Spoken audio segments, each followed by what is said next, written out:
With You know, the changing ambience and the political environment, it is true that generally society is reflected in a way in which movies perceive them in a different way. Right now, even nationalism is portrayed these days so often in movies, in Budge and Uri and whatnot. There are so many movies coming off late. I think completely. it's a reflection of how society is evolving as well, in a manner of speaking.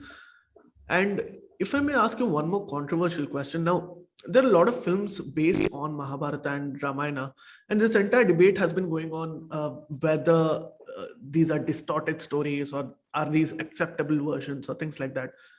But if there is one subject that the left is very hell-bent about, and it's become more of a social trend these days, and it's a large concern, is that there are protests organized by leftist students in campuses where they burn Manusmriti.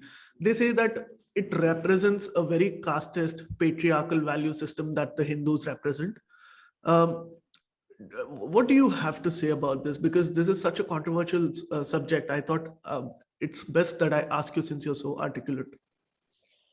You know, Sharath, anything is controversial if you don't understand what it is. You know, CAA, controversial, because nobody understood what it is. They decided to raise the flag even before trying to read it. Similarly, these people do not understand Manu, they do not understand Ambedkar also. Let me be very blunt. They don't understand both because they don't read both. They listen to lectures from their lecturers and choose which side to take. These lecturers have an agenda, and they've had for 60, 70 years because they have controlled education in this country. You see, this whole Nehruvian, distortion of Indian history, which was so well executed. I mean, Nehru gave them the job and they did it so well, of taking over education, especially history. It started from Max Muller, it continues to this day. That's the unfortunate part. Therefore, these are people who've not read. See, I'll give you two examples from Manusmriti. Right. What do they burn? I'm curious to know, because I don't know if they have the text or they understand. See, Sanskrita is a very complex language. It's over 10,000 years old. So Yeah. every word is ambiguous. You can read it in multiple ways. All right. Why is the Quran so misunderstood? Also because Arabic has a quality of being ambiguous. So this whole Manusmriti, I don't know where they get their Manusmriti from, if there is anything to burn. It's not a single book that you can burn. All right, so I'll give you one or two examples. See, I just noted these. There is one Smriti which says, Sarvo Dandajito Loko, Durlabo hi Suchir Naraha, Dandasya hi Bhayat Sarvam, Jagat Bhogaya Kalpate. Man fears punishment. Why is there so much corruption? Because corruption goes unpunished. Corruption of every kind, not just the financial kind, of every kind. Intellectual corruption. How many historians can you catch and punish for telling us wrong stories about our history? Right? For creating false heroes. So any wrongdoing that goes without punishment leads to corruption in society. He says punishment has to be there. Isn't this jurisprudence? Where is Manusmriti in this that you are objecting to? If we are okay with Latin maxims, and through our college life, I studied law for 5 years. My entire jurisprudence is in Latin. Why should it be in Latin when I have a society that I come from, which is 10,000 years old? We thought of dharma, artha, kama, moksha, the chaturvida purushartha, to be achieved by every human being well before anyone came up with anything. And forget the moksha part if you're not spiritual or you don't believe in, but dharma, artha, kama, I'll tell you, we have developed systems of administration for centuries. Somehow we never study them. You go to political science college, you never study Chanakya, you don't study Purushartha, Correct. you don't study Tiruvalluvar, right? Tiruvalluvar also spoke of the Purusharthas. We don't study these people. Tiruvalluvar is studied as some Dravidian something. It's not Dravidian something. It is what this society threw up, right?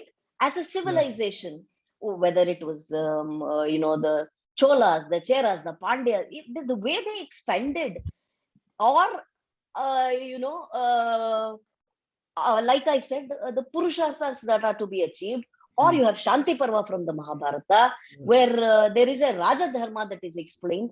The problem is, no, for us, all that is not jurisprudence. Some Latin magazine, which is not our language, anything about Sanskrita is all old fashioned and therefore not evolved enough. I'll read one more to you before we move to the next subject. Sure. Huh? Sure. ये कार्यकेभ्यः अर्थमेव गृणीयुः पापचेतसः तेजाः सर्वस्वमादाय राजकुर्यात् पुवासनम्. Now, why I'm reading this is the most apt one for today. It talks about government servants and their corruption. Manu says confiscate all their wealth if they are corrupt. Government servants, government adhikari. And he says, please send them out of the country, exile them. Yeah. What is wrong with this? See, the problem is we are an evolving society. We have been evolving. There are some things that we are not proud about. Varnashrama, which is in its most distorted form today. We are uncomfortable with the caste systems in this country. I am not saying they are right. Right? There has been oppression. There has been a lot of ill that has been done in the name of caste. And these are all to be set right. And we are an evolving society. Apparently, Bendre used to say, Rakta Kranti beda, namige Sankranti beku. Rakta Kranti is revolution through blood. He says, that's not what you require. What you require is harvest. What you require, he says, is Sankranti. He is talking of evolving. He is talking of reforming from within, right? What is harvest all about? So, and if you look at our own history in the last, say, 2000 years, there have been reformers who have come and changed all of these ills, whether it is Buddha, whether it's Shankaracharya. These are all men who came from within. I don't need a communist to tell me how to run my life. Yeah. And one more basic thing is that there is Basavanna. You just go back.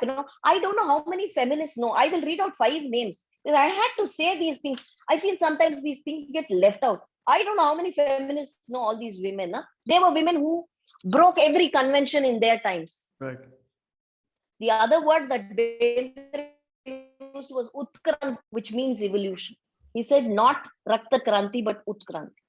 So I was talking about the women, right? Reformers, if they were talking of ills in society. There was a lady called Karaikal Ammayar. Who knows her? Nobody knows her. There was a lady called Akkamahadevi. I think beyond Karnataka, nobody knows her. These so-called ism and ist and those who are going to liberate the women of this world, these women were more liberated than any of them can ever be. Akkamahadevi, or there was a lady called Lalleshwari in the 12th century in Kashmir. Yes, or Andal, or Veera. These were women who were evolved and who broke societal norms. Akkamahadevi shunned her husband's wealth. She told him to take a walk because she was not in agreement with him. She wore her tresses as her clothes. Tell me one woman who can do it today. And that society saw it and appreciated it. She is regarded as the greatest of Sharanes. Yes, and Anubhava Mantapa itself.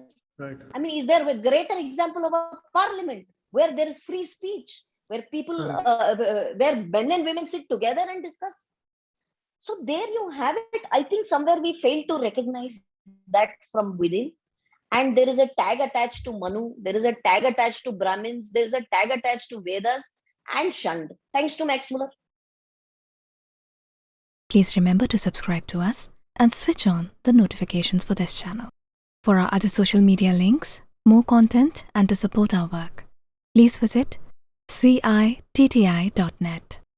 Dhanyavad. Namaskar.